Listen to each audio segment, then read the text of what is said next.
So hello and welcome to this really crowded and super hit edition of Off the Cuff or OTC in Bombay on this wonderful early winter evening. And our guest today and the guest that draws this massive crowd of brilliant per capita GDP is Yoga Guru Baba Ramdev. आप योगा गुरु भी हैं, entrepreneur भी हैं, he's a campaigner also. And because I thought I may not be able to match his fame in this one-on-one setting, so I've got another very famous person, Chetan Bhagat. So I thought I can bask in the halo of not one but two superstars, and then I have to do nothing. All ratings are guaranteed after this. So, Chetan, why don't you get started with Babaji? मैं आपसे आज बहुत बातें करना चाहता हूँ. I want to talk to him about Patanjali, which is जो मुझे लगता है आपने कमाल किया है उसने.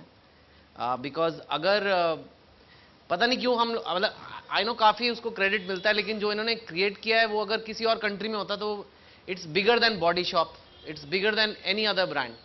And मेरा सपना है कि आपका एक दिन पतंजलि का स्टोर 5th एवेन्यू न्यूयॉर्क पे भी होगा और प्रॉपर होगा. और I think as a country कई बार हम ऐसे देसी चीज देसी इसको नीचे देखते हैं कि हमारा अकेला देश है, लेकिन आपने एक इंडिया की चीज को ऊपर बढ़ाया and I think we should all support. Thank you Chetan भाई. सो लेकिन मैंने आपसे बहुत सारी बातें और भी करनी है. जरूर जरूर. कहां से शुरू करें सर? आपने कई साल पहले आपने पॉलिटिक्स में रुचि दिखाई थी. ये झगड़ा दोबारा वहीं से शुरू नहीं, झगड़ा नहीं. पर कई साल पहले, क्योंकि मैंने भी इस चीज को कंसिडर किया है, हम सब करते हैं. आई एम श्योर शेखर ने भी किया होगा कि पॉलिटिक्स क्या चीज है. इन्होंने कई इंटरव्यू किए मेरे. कई इंटरव्यू किया नहीं, पॉलिटिक्स राजनीति में जाने का. इनको भी कई बार गाली पड़ी है मेरे. हम तो कई बार झगड़ते रहते हैं. अभी भी शायद झगड़े, लेकिन मैं कह रहा हूँ पॉलिटिकल करियर शायद इन्होंने भी कभी सोचा हो, मैंने भी कभी गलती से सोच लिया था, आपने भी सोचा था, बहुत सीरियसली सोचा था. मैंने खुद का पॉलिटिकल कैरियर के बारे में कभी नहीं सोचा. पॉलिटिक्स के बारे में पहले भी सोचा था, ज्वाइन करना आज भी सोचा है और कल भी मेरी सोच है, क्योंकि मैं थॉटलेस आदमी तो हूं नहीं. हाँ. भगवान ने मुझे एक विचारवान मस्तिष्क दिया हुआ है, एक संवेदनशील हृदय दिया हुआ है और हाथों में काम करने की ताकत दी है. इसलिए मैं जब तक जीवूंगा देश के लिए सोचूंगा, देश के लिए मेरे इमोशंस रहेंगे और देश के लिए कुछ भी करना पड़ेगा वो सब कुछ करूंगा. ओके. तो वो जो सोच थी पॉलिटिक्स के बारे में वो आज भी है कि एक अच्छी पॉलिटिक्स होनी चाहिए. और जिस समय मैंने सोचा था उस समय शेखर भाई ने मेरा इंटरव्यू भी किया था. उस समय वोक द टॉक करते थे आप. तो मैंने कहा था कि देश में एक पॉलिटिकल वैक्यूम सा है और उस समय लाखों करोड़ के घोटाले हो रहे थे. मैंने कहा एक अच्छा राजनीतिक विकल्प देश को चाहिए. मैंने करीब 10 लाख किलोमीटर की देश भर में यात्रा की. उसके बेसिक मुद्दे थे काला धन, भ्रष्टाचार, व्यवस्था परिवर्तन, और उसमें एक बेसिक टूल था ये 500,000 रुपए का नोट. मैंने आज से करीब 10 साल पहले इसके बारे में सार्वजनिक रूप से चर्चा करनी शुरू की और पूरे देश भर में 7 साल तक मैंने एक बड़ा आंदोलन चलाया. और उसमें लोग मुझे सिरफिरा कहते थे कि बाबा जी का जो है सिरफिरा दिमाग है, ये कभी हो सकता है 500,000 रुपए के नोट कभी बंद हो सकते हैं. आप लोगों ने देखा होगा टीवी पर जितनी भी बहसें होती थी मुझे कटघरे में खड़ा किया जाता था. लेकिन आज एक सिरफिरा फकीर तो था, एक सिरफिरा वजीर भी बन गया और ये काम हो गया. वो तो वजीर आजम बन गए. लेकिन आप ये बताइए बाबा जी कि इससे काला धन पकड़ा जाएगा? देखिए बेसिक जो इसके पीछे थॉट है वो क्या है. 99% जो करप्शन में पैसा लिया दिया जाता, जो लेन देन होता है, वो 50-100 रुपए के नोट में तो नहीं होता. 99% 500,000 रुपए के नोट दिए जाते हैं. इसके अलावा जब लैंड की रजिस्ट्री होती है 1 करोड़ की और उसमें वो चेक से लेता है 50 लाख 60 लाख, तो 40-50 लाख उसको ये 500,000 रुपए के नोट में दिए जाते हैं. पॉलिटिक्स में वोट खरीदने के लिए जब नोट दिया जाता तो वो 500,000 के रुपए, क्योंकि इसको ट्रांसपोर्टेशन बहुत इजी होता है. जब आप 50-100 रुपए के यदि नोट लेकर के जाएंगे तो आपको सैकड़ों ट्रक लगेंगे. ये 2 करोड़ रुपए एक छोटे से झोले में आ जाता है. आजकल पॉलिटिशियन लोगों की बड़ी प्रॉब्लम हो रही है और जहां जहां चुनाव है वहां तो खास प्रॉब्लम है. खैर वो एक अलग बात है. एमएलए एमपी खरीदे गए तो वो नोट दिए गए, आपने देखा. और ये जो एक तरह से ब्लैक मनी है, कहीं ब्लॉक मनी है। अभी मुझसे कुछ लोग मिले, बोले बाबा जी काला धन कहां से निकल रहा है? मैंने कहा तुम बताओ। बोले जी हमारी बीबी के यहां से निकल रहा है। किसी की बीबी ने 5 लाख, किसी के यहां घर में किसी ने 10 लाख, किसी ने 50,000 ये रखे हुए थे, खैर वहां से निकल रहे हैं। इससे भी जो बड़ी बात है वो ये है कि देश की इकोनॉमी में 2 से 3 लाख करोड़ रुपए पाकिस्तान से छप करके, और वो फंडिंग होती थी आतंकवादियों को, वहां से छप करके यहां आ रहा था। वो सारी की सारी नकली करेंसी जो 500,000 रुपए के नोट के रूप में घूम रही थी वो खत्म हो जाएगी। तो नकली करेंसी एक बड़ा मुद्दा है, आतंकवाद एक बड़ा मुद्दा है, और वो इससे एड्रेस होता है। और देश में करीब करीब हमारे लोगों को, चाहे आप सब्जी मंडी में चले जाओ, चाहे किसी भी जो है शॉप पर चले जाओ, 80% लोग कैश में खरीदारी करते हैं। देखो हमारे पतंजलि के भी करीब 5,000 तो हमारे सेंटर्स है, और 10 लाख के करीब शॉप्स पर हमारी भी पतंजलि के प्रोडक्ट्स बिकते हैं, क्योंकि इस साल का हमारा टारगेट था 10,000 करोड़ का। तो हो सकता है उसमें 1,000-2,000 करोड़ पर बढ़ भी सकता है, घट भी सकता है, हमें कोई चिंता नहीं। हम कहते हैं हमको यदि 100, 200, 500 करोड़ का भी यदि घाटा भी होगा तो हम सह लेंगे, लेकिन देश की अर्थव्यवस्था यदि पटरी पर आती है तो यह सबके लिए सौभाग्य की बात। अब हो सकता है कुछ लोगों को इससे तकलीफ होगी भी, लाजमी है, क्योंकि सरकार से इसमें 2-3 गलतियां हुई है। एक तो कम से कम 2-3 लाख करोड़ रुपए पहले बैंकिंग सिस्टम में डाल करके फिर करेंसी रिकॉल करनी चाहिए थी, एक। दूसरा जो एटीएम है उसको जो नया 500 और 2,000 रुपए का नोट छपा है, कैलिब्रेट जो किया, उसको पहले से उसको ठीक से करना चाहिए फिट था, करना चाहिए था। वो नहीं किया। और जो तीसरी बात है वो ये कि ये तो प्राइवेट बैंक है ना, इन्होंने बड़े घोटाला कर दिया शुरू होते ही। प्राइवेट बैंकों ने उसमें घोटाला क्या किया कि किसी से 10, किसी से 100, किसी से 50 करोड़ रुपए ले लिया, और किसी से 25% पे, किसी पे 20% पे उसको वापस कर दिया। तो ये स्टार्ट होते ही घोटाला हो गया। तो इन जो बैंकों में जितना पैसा था, यद्यपि उसकी डिटेल ली गई थी, करीब करीब 4 लाख करोड़ रुपए था, लेकिन ये जो प्राइवेट बैंकर्स थे ना, इन्होंने शुरू में घोटाला कर दिया। अभी बंद किया उनको कि आप ये काम नहीं करेंगे। नहीं, प्राइवेट बैंक का मतलब जो घर में बैठ के हुंडी रोकड़ा करते हैं, या जैसे ICICI bank, HDFC bank, yes bank, ये जो सहकारी बैंक हैं और दूसरे, देखो ये तो बाकी आप जितने भी बैंक हैं, वो तो चाहे स्टेट बैंक है, चाहे पंजाब नेशनल बैंक है, दूसरे बैंक है, इनका कुछ जो इस तरह के जो सहकारी बैंक टाइप थे ना, कोऑपरेटिव बैंक, लेकिन जो रिजर्व बैंक ने जो रेगुलेट किया उन्होंने तो नहीं किया, वहां तो इसकी संभावना नहीं है। जैसे कोटक बैंक, आईसीआईसीआई बैंक, इनका बैंक। देखो मेरे पास जो अभी तक जो मैंने, देखो ये कोई मैं बैंक में तो गया नहीं, जो मैंने अपने कानों से सुना, लेकिन जिन लोगों ने वहां करवाया, आप तो नब से जानते, नाड़ी वैद्य हैं, जिन लोगों ने करवाया उन्होंने मेरे से बताया बाबा जी हमने वहां से करवा लिया। करेक्ट, आप कह रहे हो प्लानिंग ठीक नहीं हुई, and I am just discussing कि आपने कहा प्लानिंग ठीक, आपको नहीं, कुछ कमियां रह गई, कुछ कमियां आपको। मेरे को एक बात बताओ, इन जनरल मैं आपसे पूछ रहा हूं, आप कई बार मैंने देखा आपको मोदी जी पसंद भी हैं और उनकी नहीं, मैंने अभी भी सबसे पहले मैंने सपोर्ट किया और अभी भी कर रहा हूं और आगे भी करूंगा, पर आपका कोई पॉलिटिकल, क्योंकि ये ईमानदार कोशिश है, इसमें मोदी जी का कोई पर्सनल एजेंडा नहीं कर, ये स्कीम की बात नहीं कर रहा। ऑफ कोर्स डिमोनेटाइजेशन अच्छी, आपने सही कहा कि आइडिया अच्छा है, शायद इंप्लीमेंटेशन में कहीं कमी रह गई, उसको ठीक भी कर रहे हैं धीरे धीरे, वो चलो। मैं आपसे, आपका जब रामदेव जी कभी कोई पॉलिटिकल स्टेटमेंट दे रहे हैं, मैं उसे क्या समझूं, ये बीजेपी को सपोर्ट करके देंगे जनरली, या जो इनको ठीक लगता है वो बोलेंगे, जब सरकार को क्रिटिसाइज करना होगा क्रिटिसाइज भी करेंगे? आपका क्या स्टैंड है? या मेरा स्टैंड ये है, थोड़ा सा आपका ये राइट विंग स्टैंड? देखिए मेरा ये स्टैंड है, जो मेरे देश के हित में होगा मैं उसके फेवर में बोलूंगा, और यदि कल मोदी जी भी गलत करेंगे तो उसके खिलाफ सबसे पहले सड़क पर बोलने वाला और आंदोलन करने वाला स्वामी रामदेव होगा। आपको डर नहीं लगेगा? आपको ये ताली तो बजाओ जरा। आप लोग इतनी खामोशी से क्यों बैठे हो भाई? अभी खुलेंगे, मुस्कुराइए। अच्छा मेरे को एक बात बताओ, आपको डर नहीं लगेगा आपकी पतंजलि अब 5,000 10,000 करोड़ की हो गई है और आप सरकार से पंगा ले लिया? अगर आपने पहले पंगा लिया था तब तो बाबा कम था। नहीं थी ना? अरे तब पतंजलि तो नहीं थी, प्रतिष्ठा तो मेरी पूरी दुनिया में उस समय भी थी। हाँ।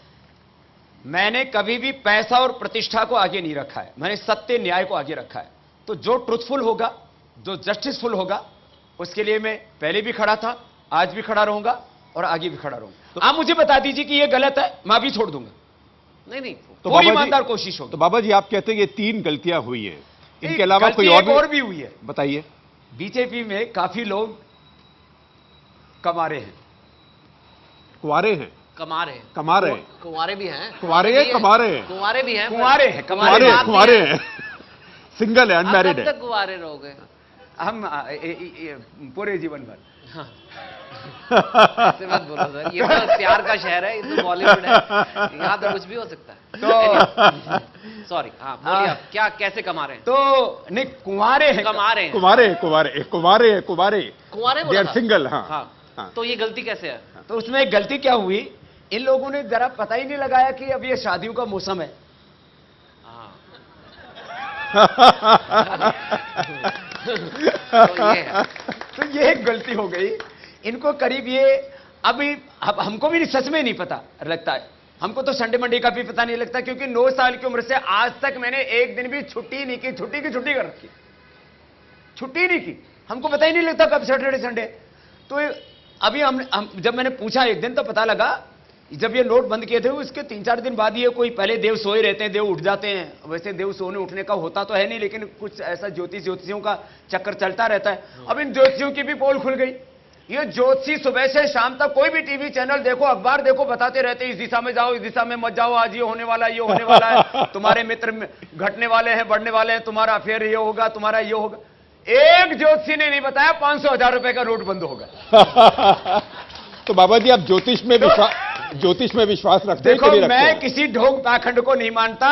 मैं जो सार्वभौमिक है, जो यूनिवर्सल है, साइंटिफिक है, सेक्युलर है और जो सबके लिए हितकारी है, मैं उसको मानता हूं। इसके अलावा कोई ढोंग पाखंड को नहीं मानता। तो इसमें क्या होता, यदि ये करीब 15 दिन बाद या महीने भर बाद ये स्कीम लॉन्च करते तो इस शादियों में ज्यादा तकलीफ नहीं होती।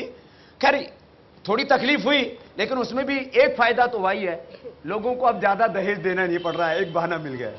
नहीं, दहेज तो IOU पर भी हो जाएगा, लोग बाद में दे दहेज देंगे। चेक में भी लेकिन ले लेंगे। बाबा जी आपने एक बात कही, 2 बातें आपने कही जो थोड़ी सी सुर्खियां बन गई, हेडलाइंस बन गई।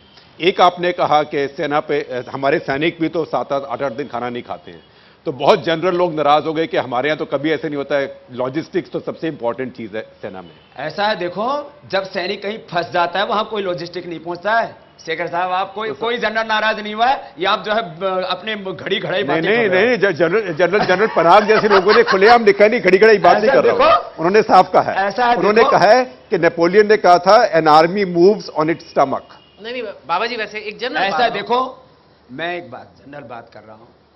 अरे भूख की छोड़ो, सर्दी गर्मी, हमारे सैनिक, मैं तो सीमाओं पर जाता हूं, जहां -20 डिग्री चाइना के बॉर्डर पर भी मैं गया हूं, इधर राजस्थान से लेकर के और उधर पाकिस्तान और इधर बांग्लादेश के सारे बॉर्डर्स पे मैं गया हूं। BSF के मैंने कई कैंप रखे हैं।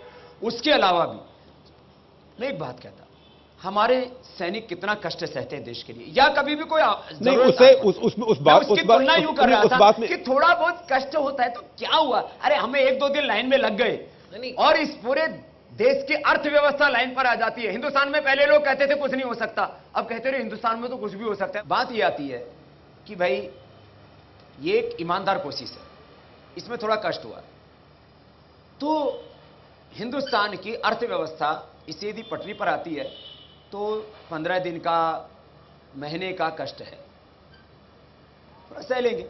और कष्ट भी अलग अलग तरह से देखो बातें सुनने को मिल रही हैं, लेकिन मैं रियलिटी, क्योंकि मैं गांव से भी जुड़ा हूं, खुद गांव में पैदा हुआ हूं और अभी भी मेरा लाखों करोड़ों लोगों के साथ सीधा संपर्क है। गांव के 99% लोग परेशान नहीं है, क्योंकि गांव में 99% लोगों के पास में 2.5 लाख रुपए से ज्यादा है ही नहीं। 99% से ज्यादा लोगों के पास में 2.5 लाख रुपए से ज्यादा है ही नहीं, और जिनके पास में है वो एक बार लाइन में लग करके करवा लेंगे। क्या हुआ, तो करीब 15 लाख करोड़ रुपए 500,000 रुपए का नोट, ये हमारे देश की इकोनॉमी में 80%, ये 80% पैसा देश के 20% लोगों के पास, 20% लोगों के पास में है 50 का 100 का नोट, उनको कोई तकलीफ ही नहीं।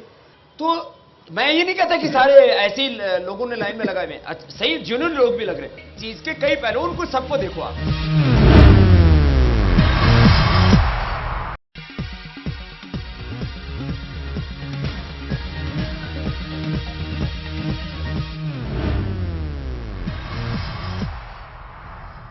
आपने भी रामलीला मैदान में प्रोटेस्ट किया था, उसी टाइम पे ही अरविंद केजरीवाल भी करते थे। आप दोनों इंडिया साथ के थे। करप्शन मूवमेंट के फेस थे।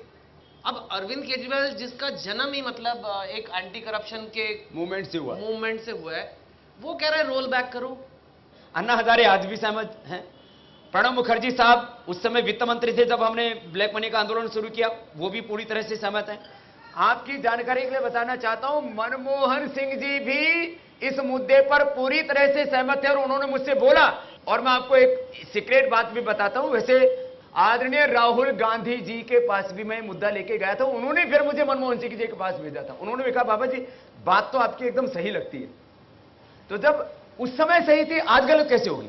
लेकिन ये अरविंद केजरीवाल ने भी कहा कि ये क्यों बात कर रहा सही वही है। तो कह रहा हूं, आपको क्या लग रहा है? आपके तो पीपल, आप लोगों को समझ लेते हो, क्यों कर रहा है वो? इस समय मेरे लिए ना कोई शत्रु है ना कोई मित्र है, मैं एक तटस्थ भाव से कह रहा हूं। मैं एक बात कहना चाहूंगा कि जिन लोगों को भी क्रिटिसाइज करना है ना, वो इस मुद्दे को क्रिटिसाइज ना करें, ये ईमानदार कोशिश है। मैंने कहा भाई आपको ना ये मुद्दे पर क्रिटिसाइज करना हो ना तो गवर्नमेंट के जो प्रोसीजर उसको लेकर क्रिटिसाइज करो, लेकिन ये मुद्दे को लेकर के घेरोगे तो कल को आपको ये उल्टा पड़ेगा और ये देश की जनता आपके खिलाफ बगावत भी कर सकती है और इसके परिणाम आने में यद्यपि 3-4 महीने का वक्त लगेगा। केजरीवाल जी और ममता बनर्जी गए हैं आजादपुर मंडी में, उन्होंने कहा 3 दिन में वापस लो, नहीं तो सड़क पे हम आ जाएंगे और मतलब हंगामा खड़ा कर देंगे। देश में आपको बगावत हो लगता है कि जाएगी। बगावत वर्ड यूज किया है? कौन आपको लग रहा है कि करेगा? ये कहीं ना पिछली बार अरविंद जी गए थे बगावत करने तो लोगों ने हुटिंग करके उनको भगा दिया। कहां पर? दिल्ली में आप लोगों ने दिखाया, टीवी वालों ने। आप मुझे बताओ सर, ममता जी जो है बहुत बड़ी लीडर है हमारे देश की, कोई छोटी लीडर नहीं है, काफी नोन फेस है। अरविंद जी भी chief minister, 2 sitting chief ministers हैं और वो बगावत की बात कर रहे हैं। It's not a joke. मतलब अगर ये सच में अपने अपने अच्छा, पॉलिटिकल, मैं वैसे बात तो करता इसको हूं। कैसे कंट्रोल करें? पुलिस लगानी चाहिए? क्या करेंगे अगर कल को मैं राइटिंग शुरू हो गई? बताता हूं। लोगों ने बैंक में आग लगा दी, एटीएम में आग लगा, क्या करेंगे? देखो जो है दिल्ली में बगावत नहीं हो सकती 100%। मैं ये स्टैंप पेपर पर लिख करके दे देता हूं। और यदि कहीं बगावत होगी, स्वामी रामदेव वहां जाकर के खड़ा होगा, कोई पुलिस की जरूरत नहीं, हम बगावत को रोकेंगे। अब बात बच गई खाली ममता बनर्जी पश्चिम बंगाल को छोड़कर के हिंदुस्तान में कहीं बगावत करवा नहीं सकती।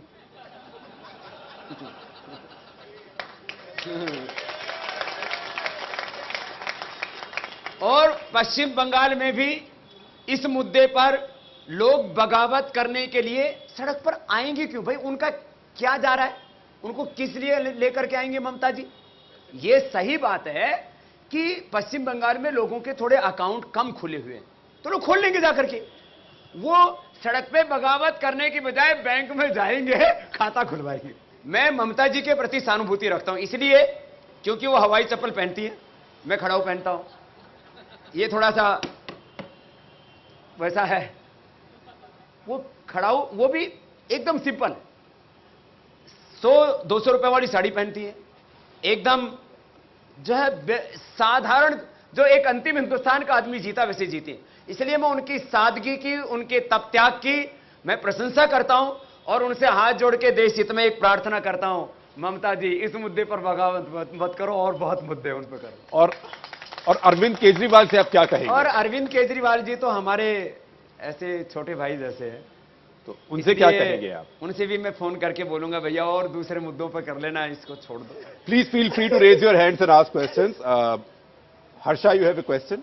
मेरा सवाल है, आपने अभी बोला कि आपका प्रॉफिट जो है वो देश की सेवा के लिए होगा, तो उसमें देश की सेवा में आप क्या क्या इंक्लूड करेंगे? हम एक भारतीय शिक्षा बोर्ड बना रहे, जिससे कि हमारा पहली क्लास से बच्चा संस्कृत भी पढ़े, अंग्रेजी भी पढ़े, कंप्यूटर भी पढ़े और अपने वेद शास्त्र भी पढ़े, और सभी धर्म मत पंथ संप्रदायों के जो मूलभूत सिद्धांत हैं, जो उनके साइंटिफिक यूनिवर्सल और सेक्युलर जो उनके वैल्यूज हैं, उनको पढ़े।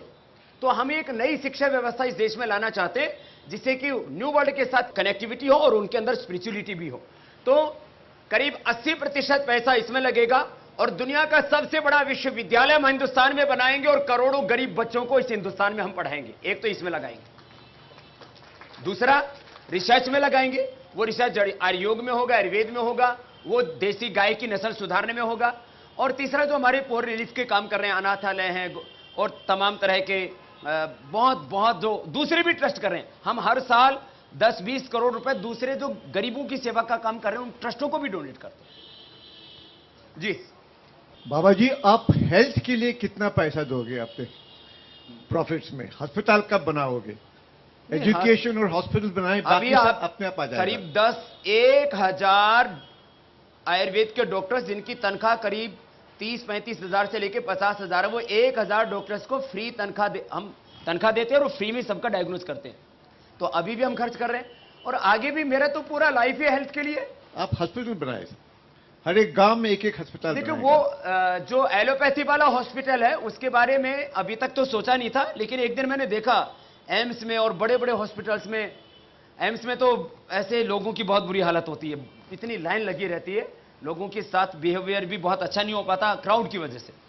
तो मैंने ऐसा सोचा है कि मैं, यद्यपि मैं तो एंसेंट जो मेडिसिन सिस्टम है, योग है, आयुर्वेद है, नेचुरोपैथ है और तमाम चीजों पर भरोसा रखता हूं, लेकिन जिस तरह से मैं देखता हूं इमरजेंसी के केसेस हो या तो उसमें मॉडर्न जो साइंस है उससे भी रिलेटेड एक बहुत बड़ा हॉस्पिटल भी अभी कुछ दिन पहले मेरे मन में आया कि अभी 2-4 सालों में वैसा भी कुछ करने का सोचा है कि गरीब लोगों के लिए हार्ट के ऑपरेशन से लेकर के लीवर किडनी ट्रांसप्लांट से लेकर के जो भी होगा वो भी हम करने की पूरी ईमानदार कोशिश करेंगे। Thank you sir. हम लोग इंडिया इन्फोलाइन की इक्विटी रिसर्च टीम से हैं।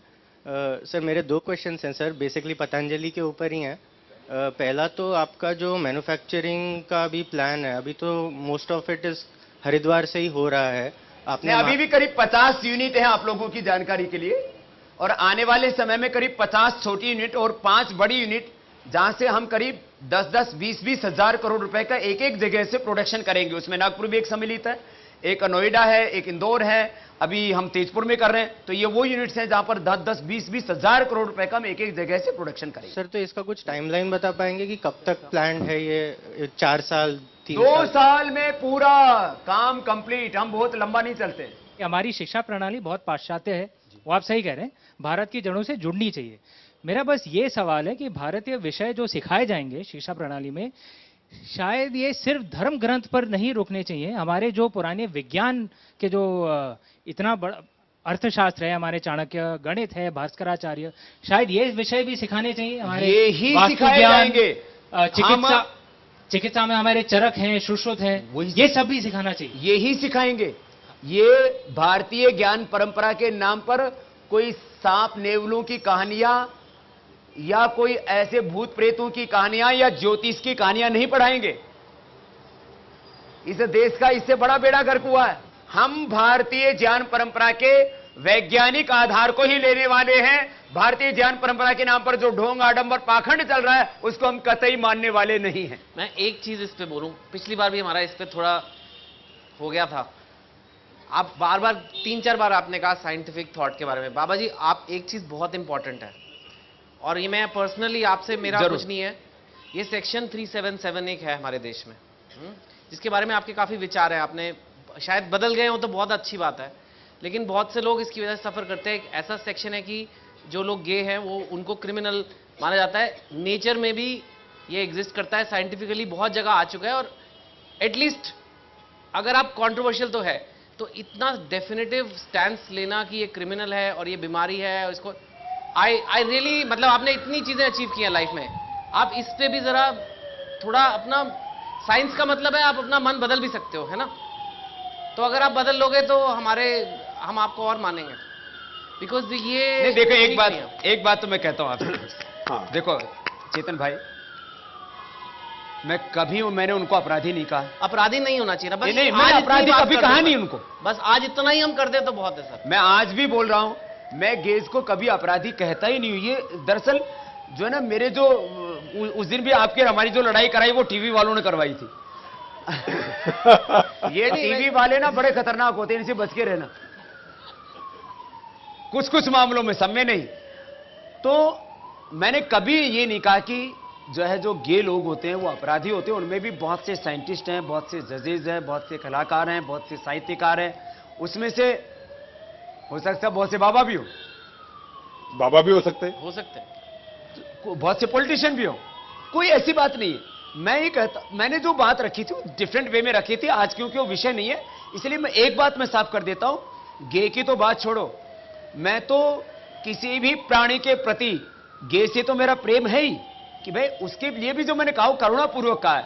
मैं तो संसार के हर जीव से प्रेम करता हूं और मैं हिंदू परिवार में पैदा हुआ हूं, लेकिन मैं जितना हिंदू को प्रेम करता हूं उतना मुसलमान, सिख, ईसाई, जैन और बुद्ध को भी करता हूं, क्योंकि मानता हूं सब एक ही ईश्वर की संतान है, सब में एक ही जैसा आत्मा है। इसलिए मैं तो यूनिवर्सल जो लॉ है, यूनिवर्सल जो जस्टिस है, love, compassion, brotherhood, coexistence, oneness, मैं तो इसमें मानने वाला आदमी। इसलिए कोई तो ये जो जी, तमाम तरह के जो 377 में तो उनको क्रिमिनल बना देते हैं ना, वो क्रिमिनल पुलिस की डीक्रिमिनलाइज। के खिलाफ। देखो अब मैंने कहा वो थोड़ा अलग मुद्दा हो जाएगा आज का, क्योंकि मेन मुद्दा अर्थशास्त्र का है, काम शास्त्र का नहीं है, इसलिए इसके कुछ नहीं है सर, हम तो आपसे बात कर रहे हैं। नहीं, ऐसा हम कोई तो बात कोई कर रहे हैं मुद्दा कि नहीं है। इसको डीक्रिमिनलाइज क्योंकि होना आपकी चाहिए बहुत कि पावर नहीं। है इस चीज में, अगर आप बोलेंगे, हम सब बोलेंगे तो एक बहुत अच्छा रिफॉर्म हमारे देश में आ सकता है।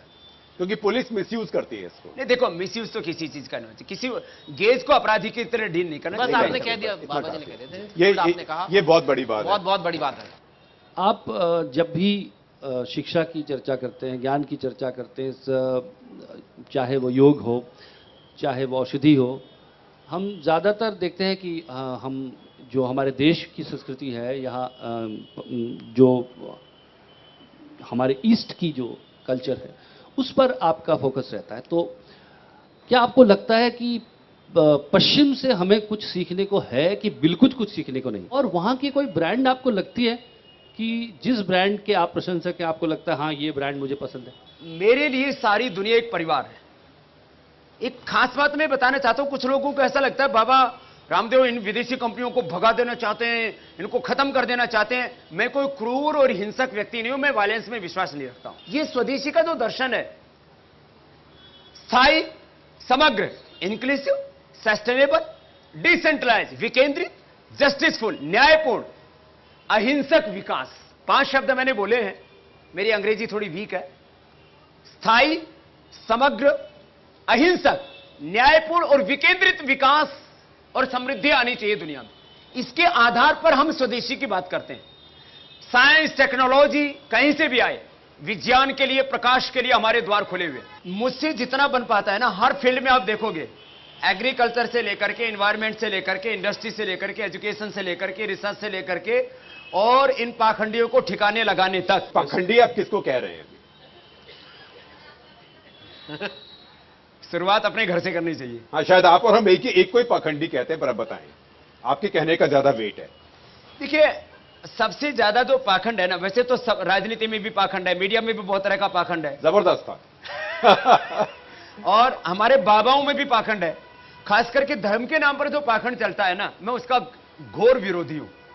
आपने देखा होगा कई चैनल तो मुझे गालियां देते रहते थे, अभी तो बंद हो गए कुछ उसमें से। कोई शनि को लेकर बैठा है, कोई रवि को लेकर बैठा है, कोई केतु को लेकर बैठा है, कोई तेनु को लेकर बैठा है, कोई भूत को लेकर बैठा है, कोई प्रेत को लेकर बैठा है, कोई वास्तु को लेकर बैठा है। एक शनि के नाम से सब दुनिया डरने लगी है अभी। मैं कहता हूं, शनि नाम का कोई भी ग्रह यदि किसी भी तरह का अशुभ करता हो तो मुझ पर चढ़ा के दिखाओ, मैं चैलेंज करता हूं। Very well. लोगों को बावड़ा बना रखा है। बिल्कुल। एक काला पत्थर खड़ा कर दिया, बोले शनि, अरे तेरे काले कर्म हैं उसको उतार ले और काला धन ठीक कर ले। बाकी और कोई काला पत्थर कुछ नहीं बिगाड़ सकता। एक काला पत्थर क्या बिगाड़ देगा? आप लोग तो पढ़े लिखे लोग हो। और यदि शनि ग्रह की बात की जाए, लाखों किलोमीटर दूर रहता है, धरती से कई गुना बड़ा है। आदमी कहता है मेरे ऊपर शनि चढ़ गया, तेरी चटनी बन जाएगी शनि से। मैं एक बात कहता हूं आप लोगों से, खुले आम का बात कर रहा हूं। मैंने कभी भी कोई काम करने के लिए कोई पतरा नहीं दिखवाया। मैं कहता हूं सूरज भगवान ने बनाया, चांद भगवान ने बनाया, धरती भगवान ने बनाई, इसके गति से दिन बनते हैं, इसके गति से रात दिन बनते हैं। तो जब सूरज चांद भगवान ने बनाया, धरती भगवान ने बनाई, तो उसका बनाया हुआ कोई भी दिन अशुभ होता ही नहीं है, हर घड़ी शुभ है। एक बात। दूसरा कुछ लोग वास्तु दोष, इधर से पूर्व से ऐसी एनर्जी आती है, उत्तर से ऐसी, दक्षिण से ऐसी, पश्चिम से ऐसी, ऊपर से ऐसी, नीचे से ऐसी। मैंने कहा तेरी ऐसी तैसी। चारों दिशाओं में परमात्मा है।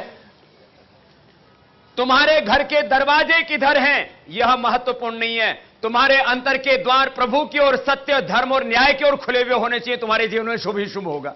तो आप वास्तु में विश्वास नहीं करते? वास्तु के नाम पर लोगों के घर फुड़वा दिए साहब। जब तक दिन ठीक चल रहे हैं जब तक दिन ठीक चल रहे हैं, कोई नहीं बताता तुम्हारा घर का दरवाजा और खिड़की ठीक नहीं है। जब बुरे दिन आते हैं तब ये ज्योतिषी हमें उल्टा पुल्टा सिखाते हैं।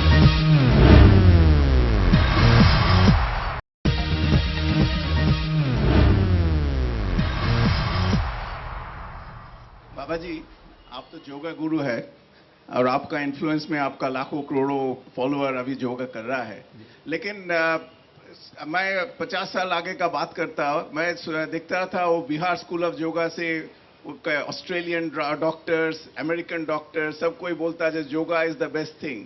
Unfortunately India is the birth place, is the land of yoga. But whatever is actually our thing like yoga or homeopathy or anything, we seem to, get influenced only by West. Only when they say that this is something good, then only we try to follow. Why is it? What is wrong with us? Why can't we, do something on our own, which is our tradition? देखो, ये जो आप बात कह रहे हो, ये 15 साल पुरानी बात है। 15-20 साल पहले जब होता था ऐसे ही होता था। अभी हिंदुस्तान में बच्चा कपाल भाती, अनुलोम विलोम जानता है, शीर्षासन, सर्वांगासन जानता है, वो करता है। उसको अमेरिका वालों ने नहीं सिखाया, उसको एक अदने से फकीर बाबा रामदेव ने सिखाया, वो अमेरिका से सीख के नहीं आया। इसलिए हमने अपने हिंदुस्तान के योग को घर घर तक पहुंचाया और उसके बाद में विदेशी धरती पर हमने पैर रखे। पहले लोग बोलते थे फॉरेन रिटर्न बाबा जी, फॉरेन रिटर्न योगा। हम देसी आदमी हैं, अपनी चीजों को हमने गौरव दिया। कुछ चीजों में अभी भी हम लोग थोड़ा विदेशियों के गुलाम ज्यादा है। कोई विदेश में रिसर्च हो जाए तो बहुत बड़ा प्रोपेगेंडा होता है, अपने यहाँ रिसर्च भी हो जाए तो उसको ज्यादा मान्यता नहीं मिलती है। तो अपनी चमड़ी का, अपनी संस्कृति का, अपने ज्ञान परंपरा का हमें सम्मान भी करना चाहिए, ये बात ठीक है। बाकी हिंदुस्तान में योगा जो पॉपुलराइज हो रहा है, कोई अमेरिका वालों से नहीं हो रहा है, बल्कि अमेरिका में हमारे कारण से हो रहा है। आपका ये एडवर्टाइजिंग मार्केटिंग स्ट्रैटेजी, इसके बारे में जितनी चर्चा करें और जितने केस स्टडीज है शायद कम पड़े, लेकिन वहाँ ब्रांड भी आप, क्रिएटिविटी भी आप, प्रोडक्ट भी आपका। और किस दृष्टि से आपने सोचा है कि अगले वर्षों में जैसे आपका ये टर्नओवर बढ़ेगा तो आपका एडवर्टाइजिंग बजट कितना बढ़ेगा? ये प्रोफेशनल्स भी बैठे हुए हैं काफी। मुझसे सभी प्रोफेशनल्स ने बोला बाबा जी आप पतंजलि का ब्रांड इंडोर्समेंट मत करो। सभी प्रोफेशनल्स ने एक साथ बोले आपका नाम बहुत बड़ा है, पतंजलि को कोई नहीं जानता है। सारे प्रोफेशनल्स की स्टडीज फेल हो गई। एक साल में जितने लोग बाबा रामदेव को जानते हैं उससे ज्यादा लोग कहीं पतंजलि को भी जानने लग गए। ये स्ट्रेटेजी है। एक बात, आगे हमारा जो बजट होगा ये समझ लो कि करीब करीब जो यूनिलीवर से हम ज्यादा करेंगे आगे आने वाले 2 वर्षों में। सबसे बड़ा ब्रांड इस समय हिंदुस्तान में यूनिलीवर है। नेस्ले का पंछी तो उड़ने वाला है, कोलगेट का गेट तो लगभग बंदी सा हो चुका है, थोड़ा बहुत खुला हुआ है। और चाहे पैंटीन की भी पैंट खराब होने की तैयारी हो चुकी है। अब यूनिलीवर का लीवर जो है वो 2-1 साल चलेगा। अभी पतंजलि विद इन 2 इयर्स देश का सबसे बड़ा एफएमसीजी का, डेयरी का, फूड प्रोडक्ट का ब्रांड होने वाला है विद इन 2 इयर्स। और ये गौरव के साथ होगा, ईमानदार कोशिश के साथ होगा। और इसमें जो है सब चीजों का ध्यान रख करके किया जाएगा। जिस तरह से सरकार को घेरा जा रहा है उस तरह से बाबा को नहीं घेरा जाएगा। प्रणाम स्वामी जी, मेरा नाम रामभूषण है। Coming back to the demonetization issue जी, ये हम सब ने कहा है कि विचार तो काफी अच्छा है पर उसके इम्प्लीमेंटेशन में कुछ कमियां रह गई है। एक तो हम ये कर सकते हैं कि इसको क्रिटिसाइज करें, ताना दे, और दूसरा ये है जैसे मेरे कुछ दोस्तों ने किया जो बैंकों के बाहर लंबे लंबे लाइन हैं उनमें जाके उन्होंने मदद कर दी। जो पढ़े लिखे नहीं है उनके फॉर्म भर दिए, कुछ डिसिप्लिन लेके आए लाइनों में। थोड़ा सवाल पूछे तो ना, ठीक बात है, ये बात जरूरी है शेखर जी। तो मैं ये बात जरूरी इसलिए है कि लोगों को मदद करनी चाहिए। और मैंने भी अपने लाखों कार्यकर्ताओं को बोला कि वहां जाकर के खाली फॉर्म ही मत भरिए, जो बुजुर्ग लाइन में लगे हैं, बच्चे लाइन में लगे हैं, महिलाएं लाइन में लगे, उनको पानी पिलाइए, उनको बिस्किट खिलाइए। और हमने इसके ऊपर लाखों रुपए खर्च कर दिया और करोड़ों रुपए का बजट हमने बोल दिया अपने संगठन को कि करोड़ों रुपए का बिस्किट लगे, पानी लगे, उसके अंदर जो भी खाने पीने की चीजें लगे, हम पतंजलि की तरफ से स्पॉन्सर लगेंगे, करेंगे। लोगों को तकलीफ नहीं होनी चाहिए। ऐसा एक ईमानदार पहल जनता की तरफ से भी होनी चाहिए, जो भाई ने कहा। स्वामी जी, मेरा नाम राजेश है, मैं जी के साथ प्रिंट में काम करता हूँ। एक तरफ आपने बताया कि ये जो लाइन में बैंक में खड़े हैं, ये ऑपोजिशन वालों ने उनको खड़ा किया वहाँ पे, इसलिए भीड़ है। और दूसरी तरफ आप बता रहे हैं कि इनकी मदद करनी चाहिए, इनको पानी पिलाना चाहिए, इनकी खाना देना चाहिए। आपके पास सबूत है कि ये लोग ऑपोजिशन वाले हैं या ऐसे ही? मैंने ये पहले तो करेक्ट करो थोड़ा अपना बयान। इसमें कुछ लोग जानबूझ करके झगड़ा करने वाले, गाली गलौज करने वाले भी खड़े किए जाते, कुछ लोग। सबके सब लोगों को ब्लेम मत कीजिए, गलत बात, ऐसा मैंने बोला भी नहीं। तो जब वहां कुछ लोग झगड़े करने वाले हों तो कुछ लोग उस झगड़े को सुलझाने वाले भी होने चाहिए, तो क्या दिक्कत है? तो कुछ लोग तो सब जगह होंगे ना, सब तरह के। यही तो इस मानवीय सृष्टि की विशेषता है। इसलिए सब तरह के लोग सब जगह होंगे, लाइन में ही नहीं, वो सब तरह के लोग सब जगह होंगे। और ये उनका फंडामेंटल राइट है, वो भी खड़े हो सकते हैं वहां, गाली गलौज भी कर सकते हैं, क्या दिक्कत है? लेकिन ना करे तो अच्छा है, क्योंकि किसी की मां बहन बेटी को हम गाली देते हैं तो सबसे पहले हमारी मां बहन बेटी शर्मिंदा होती है। स्वामी जी, मेरा नाम रूही तिवारी है, मैं भी द प्रिंट में काम करती हूँ। मुझे पूछना था, ये डोनाल्ड ट्रंप वाली बात थोड़ी अधूरी रह गई। आप उनका समर्थन क्यों करते हैं? आपको उनमें क्या खासियत लगती है? एक, जैसा उन्होंने इरादा जाहिर किया कि पूरी दुनिया में जो मजहबी आतंकवाद चल रहा है, मैं उसके खिलाफ हूं। और मैं इस विचार का आदमी हूं कि मजहबी आतंकवाद पूरी दुनिया से खत्म होना चाहिए। उसके लिए मैंने ट्रंप का समर्थन किया, एक बात। दूसरी बात, ट्रंप ने कहा कि भाई हमारे यहां के लोग बेरोजगार हो रहे हैं, तो वो कहीं ना कहीं स्वदेशी की आइडियोलॉजी है कि भाई अपने देश के लोगों को बेरोजगार करके, उनको निर्धन करके, उनको आप ताक पर रख करके आप जो है दूसरे लोगों को इतना ज्यादा क्यों घुसा रहे हो? बाबा जी, उसकी स्वदेशी में हमारा नुकसान हो जाएगा। अरे भाई, किसी का भी नुकसान होता हो। मैंने कहा, मैं जो एक नेचुरल जस्टिस है उसके आधार पर मैंने उसका समर्थन किया। तो इन्होंने पूछा तो मैंने अपना जो थॉट था वो बताया। तो बाबा जी, इसी नोट पे आप फिर थोड़े से योग सिखा दीजिए लोगों को। मीडिया वालों को स्ट्रेस बहुत रहता है, और वैसे मुंबई वालों को भी। पहले तो 5 बातें प्राणायाम की सिखाता हूं। एक तो ऐसे सामान्य गति, मध्यम गति या तीव्र गति। यदि आप पूरी तरह से हेल्दी हैं तो आप ऐसे कर सकते हैं।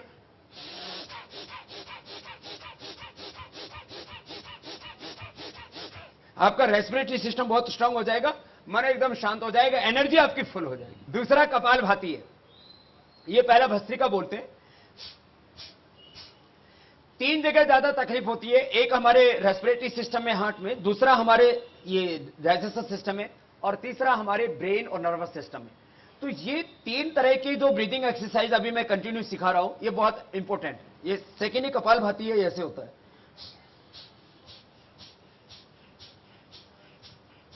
साइना जी बहुत अच्छा कर रही है।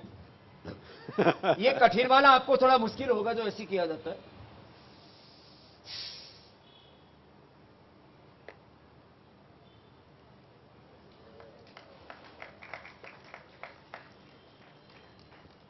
शेखर जी करके दिखाएंगे अभी। लेकिन ये कठिन है, ये सबसे होगा नहीं। ये बहुत easy. Liver, spleen, intestine, pancreas, uterus, ovary, prostate, gallbladder, lung, heart, thyroid, पूरे एक साथ आपके स्टिमुलेट करते हैं, आप उसको एनर्जाइज करते हैं। जहां भी जो है गतिशीलता होगी, गति से शक्ति पैदा होती है अपने आप, और बिना गति के दुर्गति होती है। तो ये यूट्रस के फाइब्रस ओवरी के cyst with in a month एकदम खत्म हो जाती है। इतना जबरदस्त इसका इफेक्ट है, मेरे पास साइंटिफिक एविडेंस है इसके। बहुत बहुत धन्यवाद, and thank you very much, and thanks a lot for watching. This was a wonderful edition of the Cup. We'll be back very soon with another edition with a very different personality, but an interesting and a thoughtful one. Thank you very much.